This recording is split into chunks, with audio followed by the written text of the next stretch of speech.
네, 안녕하십니까. 네, 방금 소개받은 이배한입니다. 네, 제가 일하고 있는 데는 이제 방금 소개하신 대로 연세대학교 의과대학 생리학 교실 여기에서 제가 일을 하고 있습니다. 아마 지금 생리학 교실 그렇게 하면 아마 여러분들이 아시는 분도 있을 테고 이제 모르시는 분도 있을 텐데, 이 생리학 같으면은 우리 인간의 기능을 연구하고 또 가르치는 그런 기초의학 교실 중에 하나가 되겠습니다.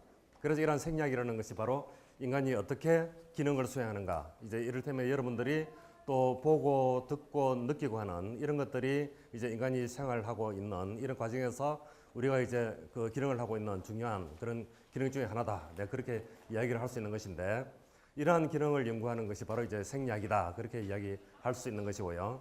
그래서 이러한 생리학, 해부학, 미생물학 이런 것들이 기초의학 교실이 되겠는데, 이런 기초의학 교실 중에서도 이제 가장 중요한 것이 생리학이다. 그렇게 이야기할 수 있는 것입니다. 왜 그러냐면은 여러분들이 이제 노벨상 많이 들어봤지 않습니까? 그죠?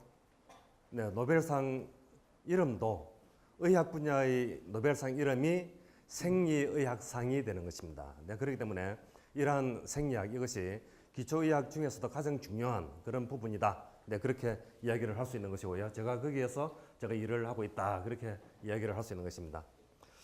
그런데 이제 오늘 아마 계절적으로 굉장히 아름다운 그런 계절이 되겠는데, 지금 이제 아주 예쁜 꽃도 피고 또 녹음도 지금 짙어가고 있는 이런 아름다운 계절인데, 여기에서 이제 여러분들 만나게 되어서 굉장히 반갑습니다. 그런데 이제 이런 계절에 이제 오늘 이제 주제는 뭐냐면 이런 통증이 되겠는데, 이 통증은 이제 여러분들이 잘 아시다시피 이제 아픈 그런 경험이 되지 않겠습니까? 그죠? 네, 그런데 이런 아픈 그런 경험이지만 이것이 있어야 하는가 아니면은 없는 것이 좋은가 하는 것을 오늘 살펴보도록 하겠습니다.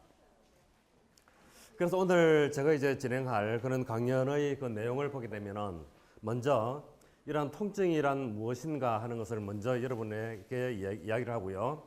그 다음에 이러한 통증 이것이 어떻게 어떤 과정을 통해서 이런 통증을 우리가 느끼게 되는가 하는 것을 다음 말씀을 드리고, 그 다음에 이런 통증 중에서 아주 특이한 그런 통증이 있습니다. 이것은 일종의 손상에 의해서 일어나는 것인데, 이러한 우리 신체의 손상하고 관계되는 그런 통증, 이런 것들이 어떤 것이 있는가 하는 것을 살펴보도록 하겠습니다. 자, 그럼 먼저 이제 통증이 무엇인가 하는 것인데, 이 통증이라는 것은 영어로는 이제 pain 그렇게 이야기를 할 수 있는 것입니다. 아마 pain에 대해서 아시는 분들도 있을 것이고, 아마 어린 학생들은 아직은 아마 영어에 익숙하지 못하기 때문에 이런 pain 이렇게 표현하는 것을 아마 모를 수도 있지만, 어쨌든 pain은 몰라도 이 통증 이것은 아마 여러분들이 잘 이해를 하고 있으리라 그렇게 생각이 됩니다. 이 통증 여기에 대해서는 여러 가지를 이야기할 수 있지만, 국제통증연구학회라는 아주 국제적으로 유명한 그런 통증연구단체가 있습니다. 이것이 이제 대표적인 그런 통증연구 학술 단체가 되겠는데, 여기에서는 이런 통증을 정의하기를 여기 보시면은 실질적인 손상 또는 잠재적인 조직 손상 이것하고 관련되는 감각적이고 또 정서적으로 불유쾌한 경험이다. 네, 그렇게 이야기를 할 수 있는 것이죠. 네, 그래서 이런 통증이라는 것은 아마 심지어는 여러분들이 남을 꼬집을 때 또는 남이 자기를 꼬집을 때 이때 통증을 느끼게 되죠. 그죠? 혹시 이런 상황에서 통증을 못 느끼는 사람이 있나요? 여러분들이 아무도 없는 거 보니까 여러분들이 모두 다 통증을 느끼고 있다 하는 걸 사람이 알 수 있는 것인데, 이건 얼마나 다행인가 하는 것은 좀 이따가 여러분에게 또 말씀을 드리겠습니다. 어쨌든 이렇게 꼬집을 때, 이때는 너무 심하게 꼬집으면은 그야말로 실질적으로 조직 손상이 일어날 수 있다는 거죠. 그래서 너무 심하게 꼬집으면은 어쩌면은 피가 날 수도 있죠. 그죠? 네, 그러면은 바로 그 부분에 조직 손상이 일어날 수 있다는 것입니다. 그런데 피가 일어나지 않고 또 멍이 들지도 않으면서 그러면서도 통증을 느낄 수 있는 이런 것들은 일종의 잠재적인 조직 손상, 이것하고 관계된다. 그렇게 이야기를 할 수 있는 거죠. 이렇게 우리가 이제 꼬집힘을 당할 때 이때 이제 느끼는 감각, 그것이 바로 이제 통증이 된다. 그렇게 이야기할 수 있는 것인데, 그래서 감각적으로는 우리가 통증 이것을 이제 느끼고 있지만은 또 정서적으로 보면은 꼬집어 가지고 지금 통증을 아주 심하게 느끼고 있는데 이걸 유쾌한 경험이다. 그렇게 이야기하는 사람 거의 없죠. 그죠? 그래서 대부분은 불유쾌한 그런 경험이다. 그렇게 이야기를 할 수 있는 것입니다. 그렇기 때문에 이런 특성을 가진 것이 바로 이제 통증이다. 네, 그렇게 이야기를 할 수 있는 것입니다. 그래서 이 통증 이것은 뭐 영어 단어가 나와서 좀 그렇지만은 이걸 영어로는 pain 그렇게 이야기를 하는데 이 pain 이것이 이제 어디에서 유래했느냐 하면은 그리스로서 포이네라는 단어에서 유래가 된 것이고 또 라틴어로서는 포에나 여기에서 유래된 것이다. 네, 그렇게 이야기할 수 있는 것인데요. 이때 이제 포이네 또는 포에나 이것은 이제 어떤 의미를 가지느냐 하면은 여기 보시면은 처벌 이것을 의미한다. 그렇게 이야기를 할 수 있는 것입니다. 이때 이제 처벌이라고 하는 것은 아마 요즘은 이제 좀 덜 하지만 옛날 같으면은 이제 어린애가 말을 잘 안 들으면은 회초리로 막 때리지 않습니까? 그죠? 이런 경우에 회초리를 때리게 되면은 이때 바로 통증을 느낀다. 그렇게 이야기를 할 수 있는 것입니다. 회초리를 때릴 때 통증을 느끼지 않는 사람은 거의 없죠. 그죠? 네, 그렇기 때문에 이때 바로 이 회초리를 때리는 이것 자체가 바로 일종의 처벌이고 따라서 이런 상황에서 우리가 통증을 느끼게 된다. 그렇게 이야기를 할 수 있는 것입니다. 이때 이제 이러한 유래된 것이 그리스로서 이제 포이네 여기서 유래했다. 그렇게 이야기할 수 있는 것인데 이때 이제 고대 그리스인들은 신들의 통제를 받았다. 그렇게 이야기할 수 있는 것인데 이러한 신들이 그때 이제 뭐 제우스라든지 그런 신들이 굉장히 많이 있었지 않습니까? 그죠? 그래서 아마 여러분들이 그리스 신화 네, 그런 것들 아마 잘 아실 텐데 이런 그리스의 신화 뭐 학생들 많이 읽어봤죠, 그죠? 그래요, 그렇죠, 그죠? 네, 거기 보면은 여러 신들이 나오지 않습니까, 그죠? 이런 신들이 바로 인간을 통제를 하고 다스린다 그렇게 되어 있었는데 그때 이제 바로 이러한 처벌 이런 것들을 이용하기도 하고 이런 신들이 또 보상을 주기도 하면서 바로 인간을 통제한다 그렇게 믿었다 하는 것입니다.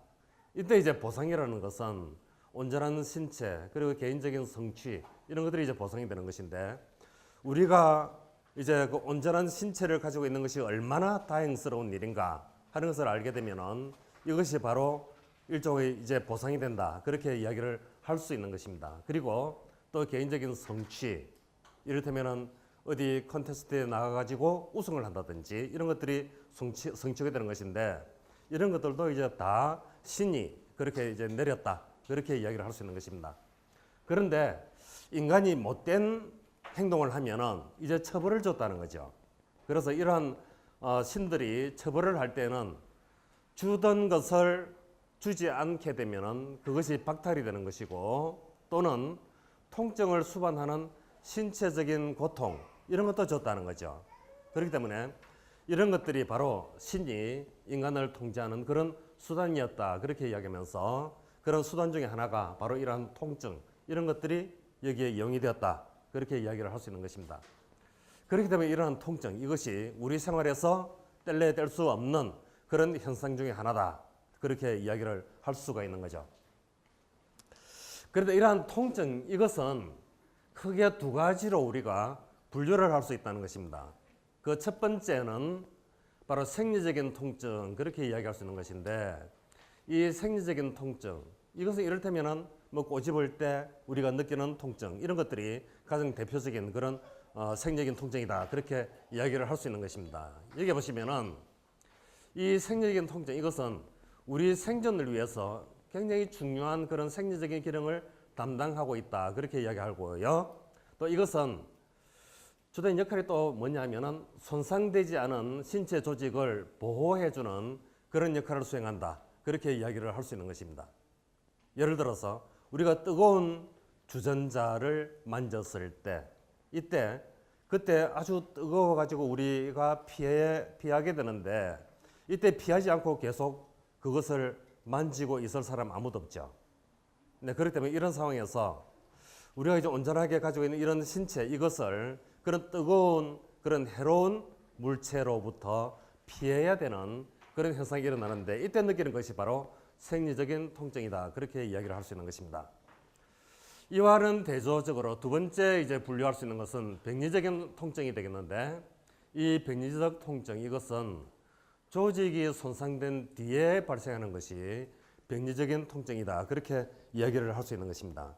그래서 이것은 생리적인 통증하고는 대조되는 그런 개념이다. 그렇게 이야기할 수 있는 것인데요. 그래서 이것은 이것과는 다르기 때문에 자 위에 보시면은 위에 보셨던 생리적인 통증 이것이 단순히 반복해가지고 나타나는 것은 아니다. 따라서 꼬집는 것을 계속 반복함으로 인해서 이것이 병리적인 통증으로 변하는 것은 아니다. 그렇게 이야기를 할 수 있는 것입니다. 그래서 일단 생리적인 통증하고 병리적인 통증은 질적으로 완전히 구분이 된다. 그렇게 이야기할 수 있는 것이고요. 그리고 또 이제 병리적인 통증의 주된 특징 중 하나는 조직이 손상된 뒤에 말초신경계하고 또 중추신경계에 장기간에 걸쳐서 변화가 일어난다. 그렇게 이야기할 수 있는 것이죠. 그래서 생리적인 통증은 장기적인 변화가 그런 변화가 수반되지 않습니다. 그런데 이런 병리적인 통증 이것은 말초신경계라든지 중추신경계에 지속적으로 오랜 기간에 걸쳐서 이제 어떤 변화가 일어나게 된다. 그렇게 이야기를 할 수 있는 것이죠. 그래서 이런 병리적인 통증 이것은 생리적인 통증하고는 다른 개념으로 분류가 된다. 그렇게 이야기를 할 수 있는 것입니다. 그래서 좀 전에 이제 그 통증의 중요성 그것을 잠깐 이야기를 했는데 자 여기 보시면은 이런 선천성 통증 불감증이라는 것이 있는데 이 사례를 통해서 우리가 통증을 느끼는 것이 얼마나 다행스러운 것인가 하는 것을 아마 제3 우리가 깨달을 수 있는 것인데 이 선천성 통증 불감증 이것은 어떤 현상이냐 하면은 여기 보시면은 여기 이제 소년이 있고 오른쪽에는 소녀가 있는데요. 자, 이 소년은 여기 자세히 보시면은 아마 뒤에 계시는 분들이 아마 잘 안 보이실지도 모르겠지만은 이 손가락 마디가 떨어져 나갔습니다. 그래서 이런 손상을 입은 그런 증상이 바로 이 소년이 가지고 있는 것인데 그리고 또 다른 것을 보게 되면 여기 정강이 뼈가 있는데 이 앞쪽에 이게 구멍이 조금 나와 있어요. 아주 깊은 그런 상처가 여기 나 있다. 그렇게 이야기할 수 있는 것인데요. 이건 왜 그러냐면은 이런 소년은 통증을 잘 느끼지 못하기 때문에 이런 현상이 일어났다. 그렇게 이야기할 수 있는 것입니다. 그래서 엉덩이라든지 뭐 다른 신체 부위에도 이런 손상이 일어날 수도 있고 그리고 이 손가락 이런 것들이 떨어져 나가도 이 통증을 느끼지 못했다는 것입니다. 손가락이 떨어져 나간다는 것은 아주 극심한 그런 통증이 되는 거죠. 신체 일부가 이제 떨어져 나가는 것이니까. 네, 그렇기 때문에 이것은 아주 심한 통증인데, 네, 그것도 제대로 잘 느끼지 못하는 그런 증상이 바로 이 소년에게 있었다. 그렇게 이야기를 할 수 있는 것입니다. 그래서 오른쪽에 있는 이 소녀를 보게 되면은 이 소녀는 뺨에 여기에 구멍이 나 있고요. 그리고 양손을 보게 되면은 여기 아주 깊은 상처들이 여기 나 있는데 물론 이제 손가락은 남아 있지만 아주 깊은 이런 상처가 남아 있습니다. 이 상처는 어떻게 해서 발생됐느냐 하면은 뜨거운 물체를 잡았는데 이때 뜨거움을 느끼지 못했다는 것입니다. 그래서 뜨거운 물체를 계속 닿았는데도 불구하고 예를 들어서 불 같은 거, 숯불 같은 거 그런 거 만져도 이것을 느끼지 못했다. 그렇게 이야기할 수 있는 거죠. 그렇게 느끼지 못하면은 그 숯불 그것을 만지면은 어떻게 되겠습니까? 아주 깊은 화상을 입을 수 있는 거죠. 그리고 이제 뜨거운 주전자도 마찬가지고 그렇지만은 이 소녀는 이제 통증을 느끼지 못했다. 그렇게 이야기할 수 있는 것입니다. 그리고 여기 보시면 이제 뺨에 여기에 이제 구멍이 하나 뚫려져 있는데요. 이것도 통증을 느끼지 못했기 때문에 이것이 나타났다. 그렇게 이야기를 할 수 있는 것입니다. 아마 여러분들 뭐 연필 다 가지고 계신데 연필을 가지고 이렇게 찔러봤거든요. 이 소녀가 이렇게 찔러봤는데 이렇게 찔러도 아픔을 느끼지 못하는 거예요. 연필이 얼마나 뾰족합니까, 그죠? 그래서 이렇게 찔러도 느끼지 못하고 더 찔러도 또 아픔을 느끼지 못하고 그래서 더 찔렀더니 이제는 이제 구멍이 뻥 뚫려가지고 이제 관통을 하게 됐다. 그렇게 이야기할 수 있는 것인데 이런 상황에서도 통증을 느끼지 못했다는 거죠. 따라서 통증을 느끼지 못하면은 신체가 아주 심한 그런 손상을 입을 수 있는 것입니다. 네, 그렇기 때문에 이것을 보면은 통증을 느끼는 것이 얼마나 다행스러운 것인가 그렇게 이야기를 할 수 있는 거죠. 그래서 다시 한번 여러분에게 물어봅시다. 여러분 중에서 통증을 느끼지 못하는 사람 있나요? 없죠, 그죠? 네, 그러니까 여러분들은 모두 다 통증을 다 느끼실 수 있는데, 그래서 여러분들은 아주 다행스러운 그런 분들이다, 그렇게 이야기를 할 수 있는 것입니다. 그래서 이제 지금까지 통증이 어떤 것인가, 또 어떤 역할을 하는 것인가 하는 것을 이제 이야기를 했고요. 다음은 통증을 우리가 어떻게 느낄 수 있는가 하는 느끼는 과정, 그것을 이제 여러분들에게 잠깐 설명을 하겠습니다. 자, 이걸 보시면은 이게 이제 척수가 되겠고요. 척수하고 이제 척추하고 구분은, 척추는 이제 뭐 뼈대를 이루고 있는 그것을 이제 척추라 그러고, 척수는 뼈 속에 들어있는 신경조직, 그것을 이제 우리가 흔히 척수, 네, 그렇게 우리가 이름을 붙이고 있습니다. 이 척수의 한 단면을 여기에서 지금 보여주고 있고요. 이 척수에서 나가는 신경섬유들, 그리고 또 들어오는 신경섬유들, 그런 것들이 여기에 있어요. 그래서 이것들이 나가는 것은 이제 운동신경으로서 척수의 앞쪽에서 이렇게 나가고, 들어가는 것은 감각신경이 이제 주된 성분인데 이것들이 척수의 뒤쪽으로 이렇게 들어갑니다. 자, 이런 것이 바로 이제 말초신경, 이것을 따라 가지고 이제 정보가 나가기도 하고 들어간다, 그렇게 이야기할 수 있는 것인데요. 이 신경, 이것이 신경섬유의 다발로 구성되어 있다, 그렇게 이야기할 수 있는데요. 이것이 이제 비근한 예로서는 아마 여러분들이 전선 한 가닥, 그걸 아마 여러분들이 아마 생각을 하시면 되는데, 전선 한 가닥 속에는 아주 가는 선들이 많이 그 안에 묶여 있죠, 그죠? 그런 전선 혹시 못 보셨나요? 아마 여러분들이 당연한 걸 아마 물어보니까 여러분들이 지금 답을 안 하시는 것인데, 안 하는 것이고 못하는 것은 아니죠, 그죠? 네, 그렇기 때문에 전선 한 가닥, 그 속에 보면은 아주 가느다란 그런 선들이 많이 묶여 있습니다. 묶여 있어 가지고 그것이 한 가닥의 전선을 이루고 있다, 그렇게 이야기할 수 있는 것인데, 이러한 한 가닥의 이제 큰 뭉치로서의 전선, 그것이 여기에 있는 신경, 이 신경 다발, 이 한 다발, 이것이 여기에 해당한다, 그렇게 이야기를 할 수 있는 것입니다. 이러한 신경, 이 다발 속에는 아주 가느다란 그런 신경 섬유가 여기에 많이 들어있는 거예요.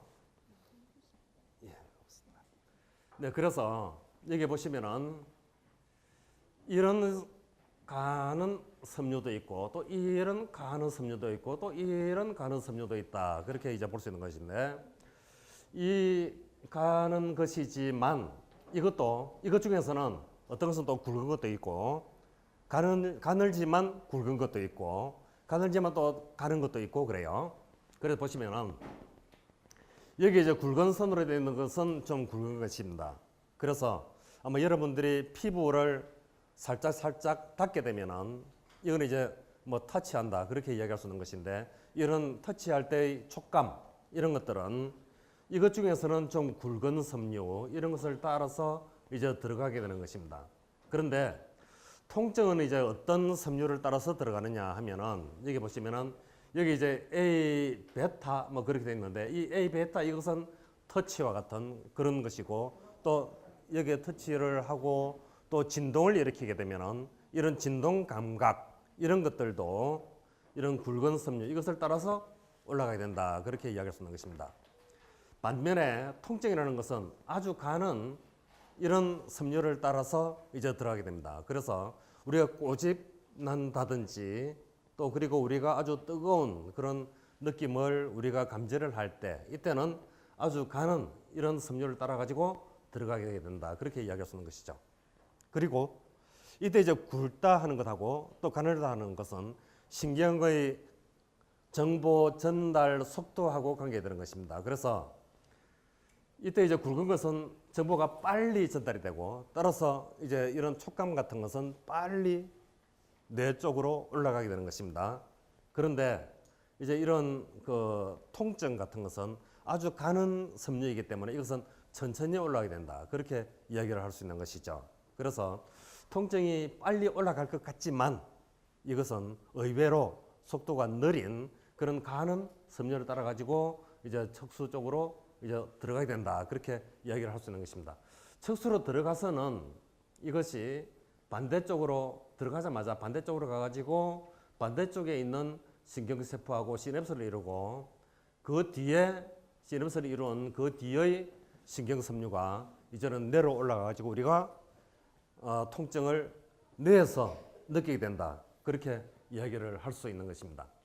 이때 이제 오른쪽 위에 보시면은 척수 시상로 그렇게 되어 있는데, 이 척수 시상로 이것을 따라 가지고 뇌로 가가지고, 뇌에서는 이제 시상이라는 부위로 들어가기 때문에 척수에서 시상으로 가는 그런 통로이기 때문에 척수 시상로이다. 네, 그렇게 이야기를 할 수 있는 것입니다. 네, 그것이 바로 여기 있는 척수 시상로이고, 따라서 여기에서 뇌로 가가지고 우리가 비로소 인식을 하게 된다. 그렇게 이야기할 수 있는 것인데, 자, 이 루트가 아까 척수에서 올라간다 그랬죠? 척수에서 여기에는 영어로 탈라무스 되어 있는 이것이 바로 이제 시상이다. 그렇게 이야기할 수 있는 것인데, 척수에서 여기까지 와가지고 여기에서 체감각 피질, 그래서 S1 그렇게 되어 있는데, 이게 여기에 보시면은 체감각 피질 그렇게 되어 있죠. 우리가 신체에서 올라오는 그런 감각은 바로 체감각이다. 그렇게 이야기하고 있고, 이것이 대뇌 피질에서 감지를 하게 되는 것인데, 이 대뇌 피질에서 감지를 하는 그 부위가 바로 체감각 피질이다. 그렇게 이야기하고요. 그리고 이때 이제 감지를 해가지고 여기서 또 이제 다른 부위로 또 정보가 또 전달되기도 합니다. 그래가지고 우리가 아픔을 느끼면서 이것이 불유쾌한 그런 감각으로 우리가 느끼게 된다. 그렇게 이야기를 할 수가 있는 거죠. 그래서 우리가 이제 통증을 말초에서부터 이제 중추로 전달되어 가지고 뇌에서 어떻게 느끼는가 하는 것을 이제 우리가 살펴보았습니다. 자, 그러면은 이러한 과정을 거쳐 가지고 우리가 느끼는 것이 바로 이제 통증이 되겠는데, 아까 이제 그 통증을 분류할 때 생리적인 통증하고 또 병리적인 통증하고 이것이 완전히 분리되는, 대조되는 그런 개념이다. 그렇게 여러분에게 말씀을 드렸는데요. 이때 이제 생리적인 통증, 이것은 우리가 느껴가지고 통증이다. 이제 지금 피하지 않으면은 우리 신체 조직이 아주 중대한 그런 손상을 입을 수 있기 때문에 이제 피하자 하는 그런 의미에서 반사적으로 피할 수 있는 것입니다.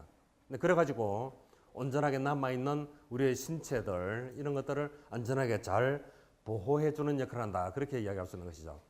그런데 생리적인 통증은 이제 그렇지만 병리적인 통증은 이제 성격이 다르다는 것입니다. 그래서 이러한 병리적인 통증, 이것은 바로 우리의 신체가 손상이 된 뒤에 일어나게 되는 것인데, 특히 신경이 손상되었을 때 나타나는 통증, 그것이 아주 골치 아픈 그런 통증이다. 그렇게 이야기할 수 있으면서 이것이 바로 병리적인 통증 중에 하나다. 네, 그렇게 이야기할 수 있는 것입니다. 그래서 이러한 병리적인 통증 중에 가장 대표적인 것이 신경병증성 통증이 되겠는데, 이 신경병증성 통증, 이것은 여기 보시면은 신경 손상에 의해서 발생하는 만성 통증이다. 그렇게 이야기하면서 이것이 바로 병리적인 통증 중에서 이제 가장 대표적인 그런 형태다. 그렇게 이야기를 할 수 있는 것입니다. 그래서 이러한 신경병증성 통증이, 이것이 바로 이제 신경 손상에 의해서 발생하는 것인데, 여기 이제 여러 가지 증상이 나타나고 있습니다. 이것은 신경이 다쳤을 때 인간도 마찬가지고, 근데 저희가 하는 것은 이제 인간에게서 느끼는 그런 병리적인 통증, 그런 것들을 이제 어떤 기전을 통해서 이것이 발생하는가, 그리고 이것을 완화시킬 수 있는 그런 대책은 어떤 것들이 있는가 하는 것들을 이제 연구하고 있는 것인데, 그런 것들을 이제 저희 연구실에서 이제 주로 연구를 많이 하고 있습니다. 그래서 저희가 연구하는 주제가 이제 바로 이 신경병증성 통증, 이것의 메커니즘, 따라서 기전이고, 또 이제 이러한 통증을 어떻게 하면은 줄일 수 있는가 하는 것인데, 그래서 저희들이 이제 뭐 여러 가지 약물 같은 거 그런 것들도 테스트를 하고, 또 침, 한방침 있지 않습니까? 네, 그런 침들 이런 것들이 또 통증을 줄이는데 아주 굉장히 중요한 그런 역할을 하는데, 이런 침들이 또 어떤 기전을 통해서 통증을 완화시켜 줄 수 있는가 하는 것들을 연구하는 것이 바로 이제 저희 연구실의 이제 하는 일입니다. 그래 다시 이제 돌아와 가지고요. 이러한 신경변경성 통증, 이것은 그 증상을 보게 되면은 먼저 자발적 통증이 있다, 그렇게 이야기할 수 있는 것인데, 이 자발적 통증, 이것은 그야말로 가만히 있어도 저절로 자연 발생적으로 일어나는 통증, 그것이 바로 자발적 통증이다, 그렇게 이야기할 수 있는 것입니다. 그래서 가만히 있어도 뭐 움찔움찔 하면서 아주 아픔을 느끼게 되는 거죠. 이것이 바로 자발적 통증이다, 그렇게 이야기를 할 수 있는 것입니다. 다음 두 번째는 이제 이질통이 되겠는데, 이 이질통, 이것은 자 한자를 아시는 분들은 이제 이렇게 표현이 되는 것입니다. 이질통, 다를 이자, 이게 이제 질적으로 뭐 어떻다 할 때 그 질자, 이제 통증할 때 이제 그 통증이 통이 되는 거죠. 그래서 질적으로 다른 그런 성격을 가진 통증을 느끼는 것이 바로 이질통이다, 그렇게 이야기할 수 있는 것인데, 따라서 신경이 손상된 그런 인간이라든지 동물은 어떻게 반응을 하느냐 하면은, 보통 아까 이제 그 촉감을 이야기할 때 여기에 터치하는 것을 이야기했죠, 그죠? 이 터치를 하게 되면은 우리는 정상적으로 이때는 아 뭔가 닿는구나 하는 것을 우리가 느낄 수 있다, 그렇게 이야기할 수 있는 것입니다. 이렇게 닿는 느낌, 이것이 이제 촉감이 되겠는데, 이 촉감, 이것이 신경이 다친 사람이라든지 동물에게는 바로 이것이 터치로서의 촉감, 이것이 이제 더 이상 아닙니다. 이렇게 닿게 되면은 이것이 바로 통증을 유발한다는 거죠. 그래서 살짝 닿아도 이것이 바로 아픔으로 이제 지각이 된다, 네, 그렇게 이야기를 할 수 있는 것입니다. 그래서 이것을 이제 이질통이다, 그렇게 이야기하는 거죠. 그래서 이질통하면 이제 이해가 되죠, 그죠? 그래서 터치와 같은 이런 촉감, 이것이 이제는 촉감이 아니고 통증이다, 그렇게 이야기할 수 있는 것입니다. 그래서 촉감하고 통증하고는 이게 감각이 다르죠, 그죠? 네, 그렇기 때문에 이것이 이질통이다, 네, 그렇게 이야기를 할 수 있는 것입니다. 그래서 이제 이를테면은 여자분들은 매니큐어 같은 걸 지울 때 아세톤 많이 쓰지 않습니까, 그죠? 이 아세톤, 이것도 시원한 느낌이거든요. 이게 시원한 느낌인데, 이런 통증을 가진 사람들이나 동물 같으면은 이 아세톤을 살짝 거기에 가서 물방울을 한 방울 살짝 닿게 되면은 아주 시원한 느낌인데, 이것도 아주 극심한 그런 통증으로 지각이 된다는 것입니다. 이게 아픔이라는 거죠. 그래서 시원한 느낌하고는 질적으로 다른 아픔으로 느끼는 것이기 때문에 이것도 일종의 이질통이 된다, 그렇게 이야기를 할 수 있는 것입니다. 다음 이제 세 번째 현상은 이제 통각 과민이 되겠는데, 이것은 정상적으로도 통증을 일으킬 수 있는 그런 자극에 대해서, 이때는 이제 강한 자극이 되겠죠. 따라서 아픔을 유발하는 꼬집는 같은, 그래서 이런 꼬집는 같은 이런 강한 자극에 대해서 더 심한 그런 통증을 느낀다는 것입니다. 동일한 아픔을 일으키는 그런 자극에 대해서는 더 심한, 같은 아픔이 아니고 더욱 심한 통증을 느끼는 것이 바로 통각 과민이다, 그렇게 이야기를 할 수 있는 것이죠. 어쨌든 통증을 더 많이 느끼게 된다, 그렇게 이야기를 할 수 있는 것입니다. 이게 아주 대표적인 그런 증상들이다, 그렇게 이야기할 수 있는 거죠. 그래서 이걸 보시면은 자, 이 환자는 아프겠죠, 그죠? 신체를 다쳤고 특히 또 신경도 잘렸다 하는 것은 아마 여러분들이 잘 아실 텐데, 그래서 이 환자 같으면은 이제 그 팔의 일부가 잘려져 나갔기 때문에 완전히 신체적인 그런 손상을 오래전에 입었고, 그래서 신경도 손상이 되었고, 이런 상황에서 이 환자는 실제로 밤에 잠도 제대로 잘 못 잤어요. 그래서 이게 왜 그러냐면은 밤에 잠을 자려고 누워서 잠을 청하는데 잠을 제대로 잘 못 자는 것이 잠에 들어가더라도 금방 이와 같은 조금 전에 보셨던 자발적 통증. 그래서 가만히 있어도 통증이 일어난다는 거죠. 그래서 가만히 있어도 건드리지도 않은 그런 상태에서도 통증을 아주 심하게 자꾸 반복적으로 느끼기 때문에 밤에 잠을 제대로 잘 수가 없다. 그렇게 이야기를 할 수 있는 것입니다. 그래서 이 환자는 이제 자발적 통증, 그것이 아주 심한 그런 환자였고, 또 이 환자 같으면은 이 환자는 한쪽 폐에 암이 발생해가지고 폐암 수술을 했기 때문에 한쪽 폐를 드러냈습니다. 이런 과정에서 이제 신경이 손상이 되는 것인데, 그래서 이 환자 같으면은 이제 그 아까 이질통 있죠. 이질통 그것을 아주 심하게 그렇게 이제 겪었던 이제 그런 환자가 되겠습니다. 그래서 이런 환자 같으면은 살짝 닿기만 하더라도 아주 심한 그런 통증이 발생되었기 때문에 누가 건드리지도 못하는 거죠. 그리고 심지어는 옷을 입고 벗고 하는 그 자체도 굉장히 어려웠습니다. 왜냐하면은 옷 같으면 아마 여러분들이 옷 입고 벗고 하는데 뭐 별 느낌 없죠, 그죠? 뭐 살짝 뭐 닿는 그런 느낌이 있지만 뭐 여러분들이 별로 의식도 하질 않고 그렇게 입고 벗고 하는 것인데, 이런 환자 같으면은 이런 옷을 입고 벗고 하는 그 자체가 아주 고통입니다.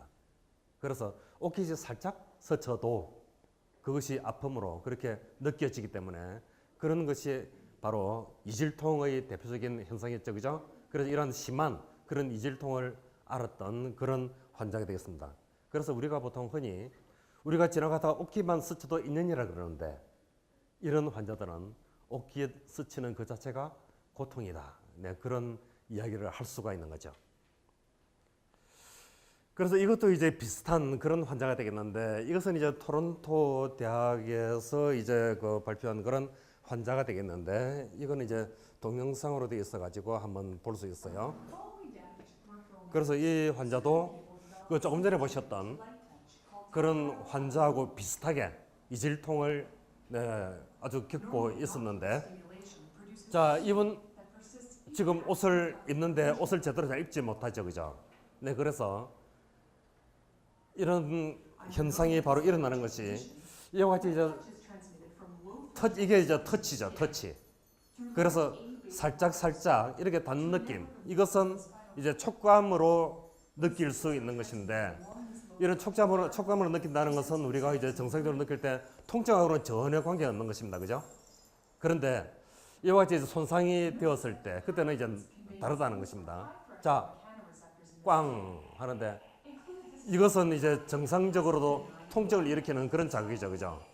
그래서 아마 여러분들이 망치로 꽝 때릴 때 아야 하는 그런 느낌을 아마 여러분들이 가질 수 있었을 텐데, 이게 이제 통증을 일으키는 그런 자극인데 여기에 대해서는 이제 더 심한 그런 통증을 느낄 수 있다, 그렇게 이야기할 수 있는 것입니다. 이게 왜 그러냐면은 척수로 들어가가지고 통증 정보가 말초에서부터 쭉 들어가가지고 척수로 들어가가지고 이 척수에서 통증을 억제하는 그런 회로가 있는데, 이 통증을 억제하는 그런 회로가 정상적으로 잘 작동하지 못하기 때문에 그렇다는 것입니다. 그래가지고 이제는 이제 이런 깃털 같은 이런 촉감 자극, 터치하는 이런 촉감 자극이 이제는 이게 촉감을 일으키는 게 아니고 바로 통증을 일으키는 이런 것이다. 네, 그렇게 이야기를 할 수 있는 것이죠. 자, 이 정도로 이제 보고요. 어쨌든 이런 것을 보게 되면은 살짝 닿는 느낌, 이것이 이런 환자들에게 있어서는 이제 고통으로 그렇게 느껴진다, 그렇게 이야기를 할 수가 있는 것이죠. 네, 그렇기 때문에 이러한 신경병증성 통증, 이것이 굉장히 골치 아픈 것이다. 네, 그렇게 이야기할 수 있는 것이죠. 그래서 여기에 대해서 이제 저희 연구실에서 이제 그 연구하고 있는 그런 내용 일부를 아마 여러분에게 잠깐 소개를 해드리겠는데, 여기 보시면은 이런 신경병증성 통증, 여기에 대해서 이제 행동적인 그런 연구를 하는 그런 내용을 여러분에게 잠깐 소개해드리겠습니다. 여기 보시면은 이제 실험 동물로서는 실험용 흰쥐, 여기 보시면은 이 털을 보게 되면은 이 털들이 하얀색이죠, 그죠? 네, 이것이 이제 우리가 이제 엘바이노 렛 뭐 그렇게 이야기하는데, 엘바이노라는 것이 바로 희다 하는 것이고요. 그런 흰쥐, 네, 그런 것들을 이용해 가지고 저희들이 실험을 하고 있는 것입니다. 이때 이제 흔히 여러분들이 신경 명칭 중에서 뭐 자골신경통 뭐 그런 이야기를 많이 들으셨기 때문에, 또는 안 들어봤더라도 이 자골신경이라는 것이 우리 신체에서는 가장 큰 신경입니다. 가장 굵은 그런 신경이다. 그렇게 이야기할 수 있는 것인데 이 자골신경이 척수에서 나와가지고 이렇게 이제 다리로 쭉 뻗어 내려가게 되는 거죠. 이때 뻗어 내려갈 때 이것이 세 갈래로 나누어지게 되는 것입니다. 세 갈래로 나누어지는 것이 바로 이렇게 되는 것인데 이게 하나의 큰 덩치로서의 자골신경이 내려와가지고 가느다란 세 가지 가지로 이렇게 나누어지는데 그것이 총비골신경, 경골신경, 비복신경 이렇게 세 가지로 나누어지는 것입니다. 이 명칭들은 여러분들이 뭐 다 몰라도 좋아요. 어쨌든 뭐 이런 원리로 연구를 한다 하는 것만 아마 여러분들이 알아두시면 되는 거예요. 이것 중에서 이게 보시면은 이때 경골신경 이것하고 또 비복신경 이 두 가지 이 두 개의 가지 이것을 실로 묶고 가위로 싹둑 잘라버립니다. 그러면 이게 두 개의 가지가 이제 손상이 되겠죠, 그죠? 이렇게 손상이 되고 나머지 이제 총비골신경 이것은 남아 있는 거예요. 이럴 때 아까 언급해드렸던 자발적인 통증도 많이 일어나고 또 이질통도 일어나고 또 이제 통과 과민 현상 이런 것들도 일어난다. 네, 그렇게 이야기할 수 있는 거예요. 이것을 이제 저희 연구실에서 이제 이제 국제학술지에 발표를 해가지고 이것을 모델로 만든 것인데 이것을 이제 가지고 저희들이 계속 연구를 하고 있습니다. 이때 이제 행동검사로서는 가장 대표적인 것으로서 기계적 이질통, 온도 이질통 이런 것을 이제 테스트하는 것인데 이때 여기 뭐 폼프레이 필라멘트 아마 이건 몰라도 이런 용어는 몰라도 좋아요. 이건 어떤 것이냐면은 아주 가느다란 필라멘트입니다. 이를테면은 여러분들의 그 칫솔모 그 중에 한 가닥, 네, 그걸 이야기할 수 있는 거예요.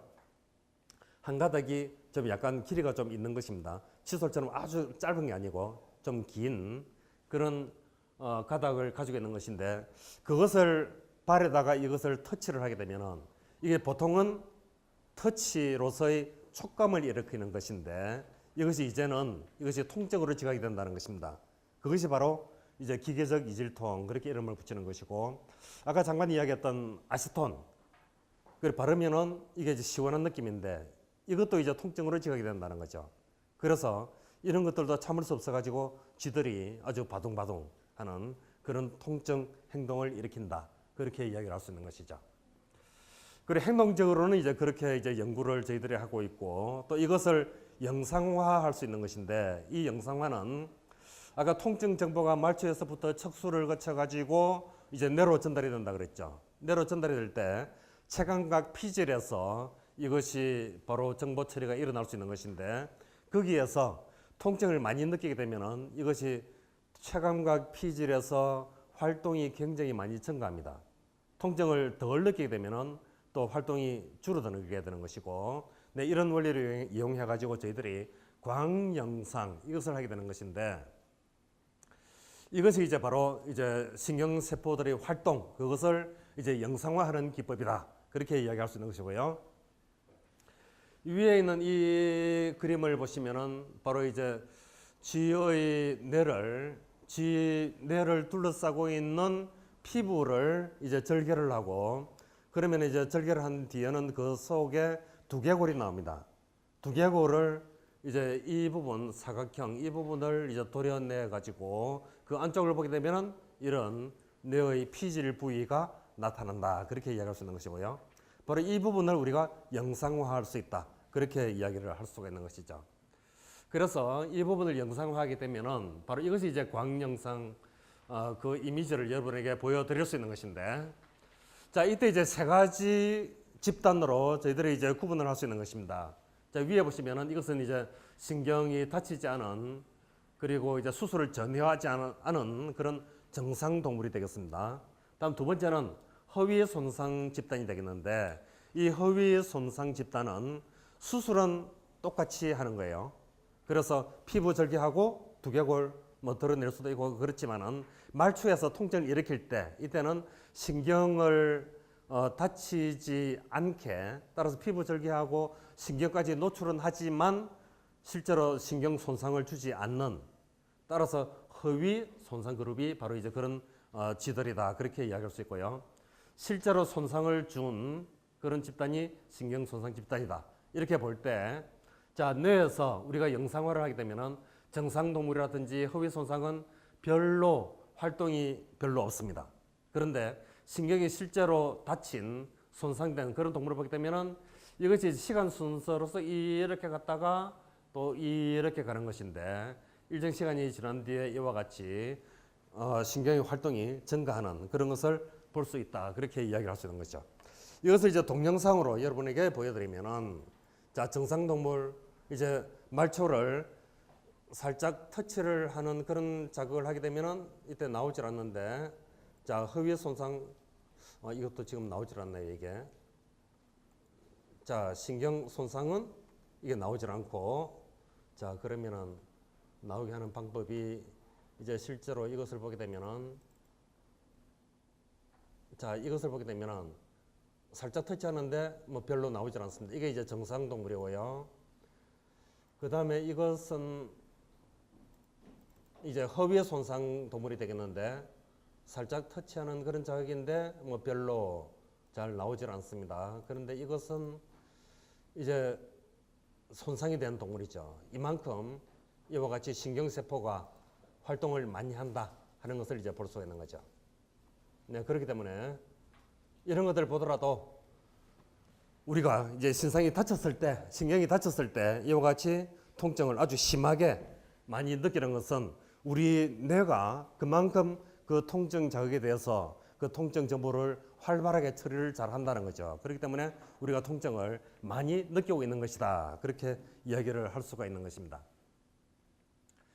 그래서 이제 좀 전에 이제 말씀드렸던 그런 이제 내용을 보게 되면은 이런 것들이 이제 대표적인 그런 병리적인 그런 통증이다. 그렇게 이야기를 했고요. 그래서 이것이 이제 만성 통증으로서 굉장히 골치 아픈 통증이다. 그렇게 말씀드렸는데, 왜 골치 아프냐 하면은 이것이 보통의 진통제로는 잘 듣질 않는 거예요.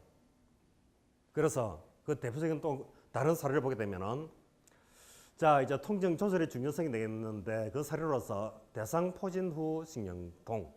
혹시 대상포진 알아보신 적 있는 분 있습니까? 혹시 대상포진? 뭐 여기에는 아마 본 적 있어요. 좋아요. 네, 아주 통증에 대해서 관심이 많네, 학생이. 네, 그래서 네, 이 대상포진 이것이 굉장히 골치 아픈 그런 통증의 또 다른 사례가 될 수 있는 것인데, 여기 보시면은, 자, 이 환자분은 아마 굉장히 유명한 환자입니다. 제가 다는컨대 여러분 중에서 아무도 이분을 모르는 분은 아마 없을 거예요. 좀 이따 물어볼게요, 제가. 그래서 이걸 보시게 되면은 이게 이제 대상포진, 이것이 이제 발병한 것인데, 이게 묘하게도 한쪽, 신체의 한쪽이 이게 나타난 것이다. 이쪽은 멀쩡한데 이쪽이 이와 같이 물집이 많이 나타나고, 이게 아주 심한 통증을 앓는다. 그렇게 이야기할 수 있는 거예요. 자, 이 환자 누구인지 혹시 알겠어요? 맞습니다. 잘 아시네요. 네. 바로 저입니다, 저. 네. 그러니까 제가 여러분에게 말씀드렸죠. 여러분 중에서 아무도 이분을 모르는 분이 없을 거라고 제가 말씀드렸지 않습니까? 그죠? 제가 이 대상포진, 이것을 옛날에 알았었어요. 이때, 아까 제가 이제 그 통증에 대해서 이제 아주 질적으로 다룬 그런 통증이 있다고 이야기한 것이, 자, 그 사례를 보게 되면은 제가 이렇게 대상포진을 앓을 때 아주 심한 통증이, 제가 시간을 재보니까 7초 간격으로 쫙 아파오다가, 그 다음에 7초 잠잠하다가, 그 뒤에 또 쫙 아파오고, 또 잠잠하다가 또 쫙 아파오고, 이런 게 계속 반복이 되는 거예요, 이게. 그래서 제가 견딜 수 없어가지고, 이게 그냥 단순한 두통인 줄 알았거든요, 제가. 한쪽이 그래가지고 혹시 편두통인가 그래 싶어가지고, 두통에는 뭐 아주 그 광고하는 게 많이 있지 않습니까, 그죠? 그래서 제가 약국에 가가지고, 지금 뭐 광고를 해도 되나 모르겠는데, 제가 예를 들어서 이제 펜잘 같은 거, 네, 그런 것들을 달라 그랬죠. 그런데 그걸 이제 구입을 해가지고 먹어봤더니 똑같아요. 아무런 변화가 없어. 네. 그렇기 때문에 이런 통증은 보통 우리가 생각하는 그런 진통제가 전혀 잘 듣질 않는다. 그렇게 이야기할 수 있는 거예요. 그래서 이런 것들이 이제 아까 말씀드렸던 그런 신경병증성 통증, 그거하고 이제 유사한 그런 개념이 되겠는데, 그야말로 이런 것들이 아주 질적으로 다른 그런 통증의 표본이 된다. 그렇게 이야기할 수 있는 거죠. 또 다른 사례를 보게 되면은 네, 이분 같으면은 이제 여기 보시면은 설명에 벨기에 휠체어 스프린터 선수입니다. 그래서 장애인 올림픽 네, 그런데 이제 출전을 하는 그런 분이 되겠는데, 그래서 이분이 이름이 이제 이렇게 돼 있다는 그리고 그래서 마리케 베르보트라는 그런 분이다. 그렇게 이야기할 수 있는 것인데, 이분도 이제 이력이 화려한 거예요. 2012년에 런던 패럴림픽에서 100m 금메달, 그 다음에 은메달 200m, 그리고 4년 뒤에 2016년에 리우 패럴림픽 여기에 출전을 했는데, 이때 이제 400m에서 은메달을 이제 목에 걸었습니다. 이 사람이 이제 발명된 것은 이제 주된 요인이 난치성 척추 질환이라는 거죠. 척추에 이제 고장이 일어나 가지고 이와 같은 아주 심한 그런 통증을 느끼게 됐는데, 그 증상을 보게 되면은 매일 밤 상상할 수 없을 정도로 굉장히 심한 그런 통증을 느꼈다. 그렇게 이야기하고, 그리고 이제 아까 자발적 통증, 아까 제가 그 환자 사례를 말씀드렸는데, 이것도 유사하게 보시면은 특히 잠잘 때 통증이 끔찍할 정도로 많이 일어났다는 것이고요. 그래서 대표적인 진통제인 모르핀 이런 걸 써도 10분 정도밖에 자지 못하더라는 것입니다. 그래서 보통 이제 모르핀 진통제를 많이 쓰는 것인데, 그러면은 통증이 많이 완화가 되어야 되는데 이게 그렇게 잘 듣질 않더라. 그렇게 이야기할 수 있는 거죠. 그래서 이분이 리우 올림픽 그 참가하기 바로 직전에 안락사를 결정했다는 거예요. 그래서 이분의 버킷리스트 중에 하나가 바로 안락사다 하는 것인데, 자기 스스로 안락사를 요청을 한 것이고 그렇게 결심을 했다는 거죠. 그 정도로 이 통증을 제대로 잘 관리가 안 되고 조절이 안 되기 때문에 차라리 죽어야 되겠다 하는 그런 이야기를 한 사례가 바로 이 사례다. 네, 그렇게 이야기를 할 수 있는 거죠. 그리고 왜 그러냐면 이 사람이 이제 국적이 벨기에다. 그렇게 이야기할 수 있는 거예요. 그래서 이 벨기에는 법적으로 이런 안락사 이것이 이제 허용이 되고 있는 그런 나라다. 그렇게 이야기를 할 수 있는 것입니다. 그래서 이런 안락사 이것을 바로 이분이 하자 그렇게 이제 마음을 먹었는데, 그런데 그 뒤에 이분이 혹시 안락사를 했는지 제가 추적을 해봤더니 다행스럽게도 안락사를 하지 않았어요.